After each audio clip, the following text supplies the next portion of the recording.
Hello guys, so today I'm talking through the fan-made expansion, the Huckster, new character class by Kevin O'Mara. It's a really fun class and very enjoyable. There's some really cool parts to it as well, so I think it's just worth talking you through how it works. All of the files are available on Board Game Geek. There are a few extras that I've got here that I'll talk you through, and I can't remember where I got them from, so I'll probably put a link into the chat underneath. So the Huckster, he's a magician effectively, so you've got a cool image. This is just photo card paper I used. There is a female one, but I haven't trimmed her. Not the best fighter, so 2 combat, 5+5+. Average stats except for cunning, which is very high, and we'll see why in just a second. Initiative 3+, or 3 I should say. And he starts with a couple of hexes. He also has a Hoyle's Book of Games and the Soul Blast Hex I've already got out because he starts with that as well. So he's going to have 3 spells effectively. He has a 4+ health, defense, and 10 health, 12 sanity, 3+. So standard sort of guy in terms of heroes. Quite tanky-ish, but not amazing. It also comes with 4 pages of rules. Okay, so it talks you through the spells. There's no need to show you these because you can download them all.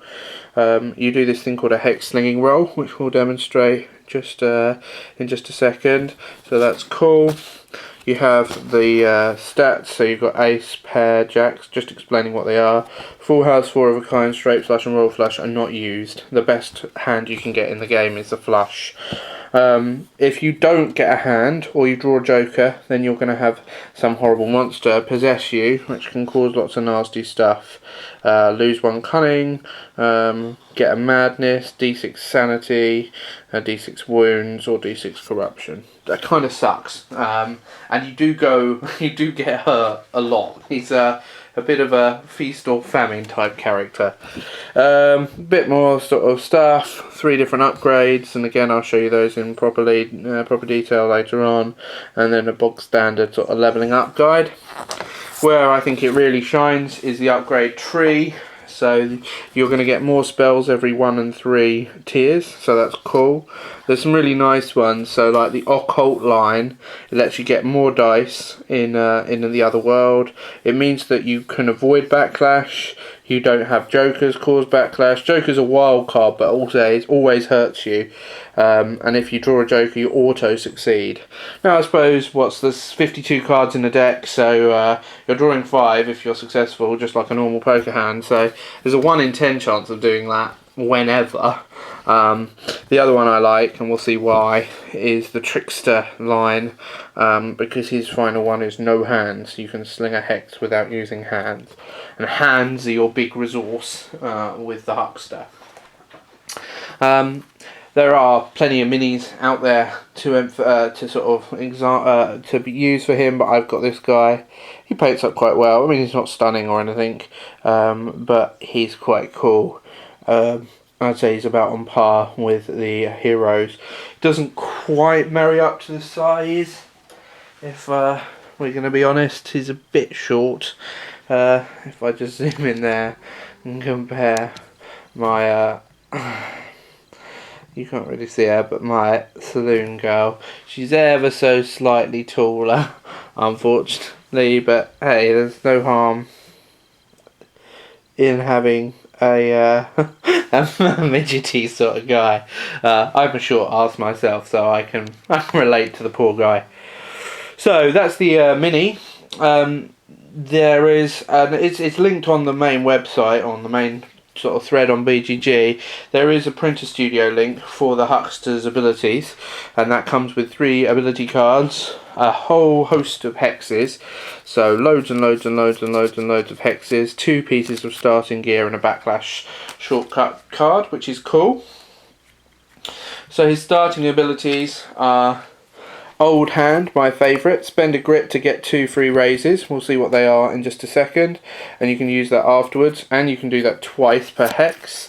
So it makes it much more likely you're going to succeed. Hex Slinger turns you into a pistol wielder as well. You get slightly different gear.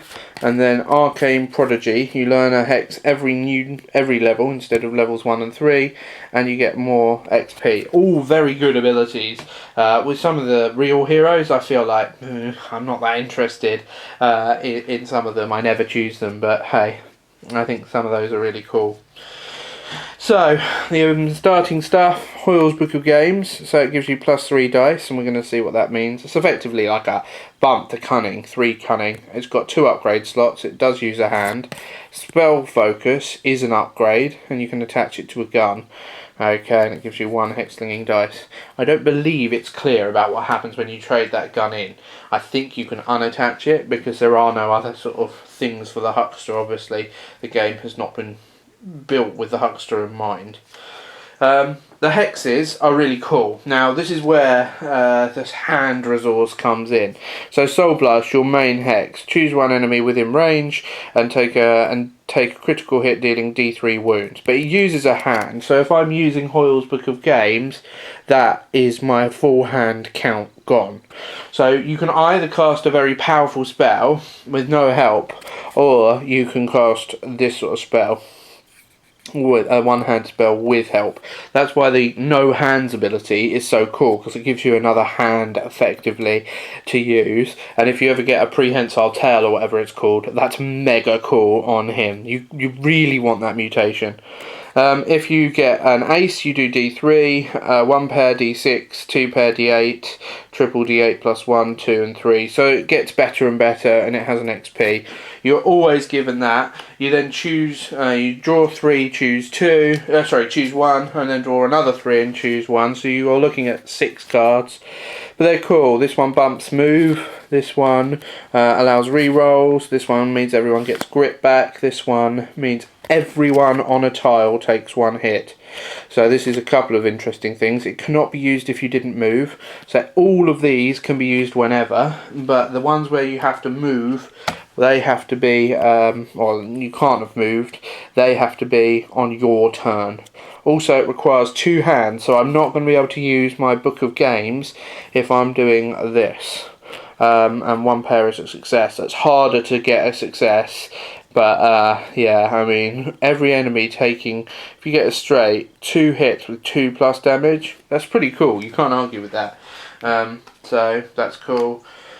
Initiative bump, Touch of Death, D6 wounds, Marty's Mirror, you do wounds to somebody else, so a shield. Thunderclap, every enemy adjacent takes 1 hit of +1 damage. Again, look, within 3 spaces, +4 damage, mental stuff. Diversion, so -1 to hit. Spirit coils, they cannot activate. Disrupt, cancel a darkness. At the end of the turn, prevent a wound given to you. Bump up someone's damage. Corporeal tweak, I should say, +1 strength and agility. Warning bells, turn an ambush into a regular. That one's not so exciting. 2 of a kind, you get double the effect on your next hex, so that's cool. Healing spell. Redraw an exploration token. Can you see the range of them? Black Lightning, this is another super powerful one. D3 hits doing D6 damage. Peril dice hits doing D8 +1 damage. It's like some sort of Jedi thing there. Add a clue token, very, very nice. Home ground I don't really like. Reveal a map card, because maps are really kind of meaningless for most part. It's not that exciting. Shadow walk, you can move away with ignoring thingies. Escape test, Geezer, another one. D3 critical wounds, D6 +3 critical wounds. Achilles heel, I think that's spelled wrong. There's a couple of typos. -2 defense. Lethargy, -1 initiative. Mind tweak, +1 cunning, +1 spirit. Trinkets, free stuff. Bedazzle, -1 to hit. And rapid fire, again a little typo, +1 shot. So a really cool range of spells, I think, for him. Very, very different to the priest, who's sort of a bit of a, here's a shield, here's a attack, and that's kind of it. Here you've got a real range of stuff, and you can always do damage because you've always got the Soul Blast. So, the way you would do a spell is, let's say I wanted to cast Soul Blast. So I've got my Hoyle's Book of Games. This is the only thing I'm going to do. Okay, Hoyle Book of Games. So I need to get an ace to be successful. And I get +3 hex slinging dice. So we're going to look at our cunning stat, which is 4. So that means I'm going to roll 4 dice. 2, 3, 4. Because I'm making a cunning 5+ check. But because I have my book, I'm actually adding another 3. So I've got 7 dice for this roll, and I need at least 1 5 for it to be successful. Okay. Oof, just. Okay. So this is my dice. If I had rolled no 5, then I would have ended up failing and then having to roll on the backlash chart. Now, for every 5, if you roll a 5, you're fine. So I'm going to draw out 5 cards. So we have a Queen of Hearts, a King of Hearts, a Jack of Hearts, these have not been well shuffled, a 10 of Hearts, and a 4 of Diamonds. Okay, so that is my hand. Now, I don't have an ace there, I don't have a pair, so it's not looking amazing for me. Because of this 6, with every 6 rolled you get 1 extra card. So I draw another card, which is the 2 of Hearts, still not very well shuffled, and by my reckoning we can now pull out the 4 of Diamonds, and that actually is a flush, so that's about as good as it possibly can get. I promise I didn't stack the deck there, although it probably looks like it. So we look on our thing, and I've done D8 +3 wounds critically to 1 character, and of course I've done 10 XP for it. So that's how it works. You draw the cards. If you hit a joker, it counts as a wild card, but it will automatically cause a fail. Say I didn't roll the 6, then I would have my backlash. So again, you just roll 1 dice to see what happens. So 1, brain drain. The hex fails, make a spirit 5+ test, or lose 1 cunning for the rest of the adventure. So I roll my 2 dice, I failed, so now I'm on 3 cunning. So that is how it works. I mean, I think it's a great addition to the game. It's really fun. My only criticism, and it's nothing against Kevin whatsoever, is that it's obvious that there's no real equipment for the Huckster specifically at the town or in the mines hugely. I mean, you get armour and you get things which buff cunning, which are really helpful. But it would be lovely to see some stuff with hex slinging on it, for example. But they can't obviously put that in, and I think people have altered stuff and made the piano player and the saloon girl stuff eligible for him. But really fun, really interesting, and a great addition. These cards, I think they're a Deadlands Noir card deck because they're just sort of a bit bloodied up and cool. So that's another little nod to the theme, but you could just use a regular deck of cards. So I hope this has been interesting to you, and I'll see you on the next one.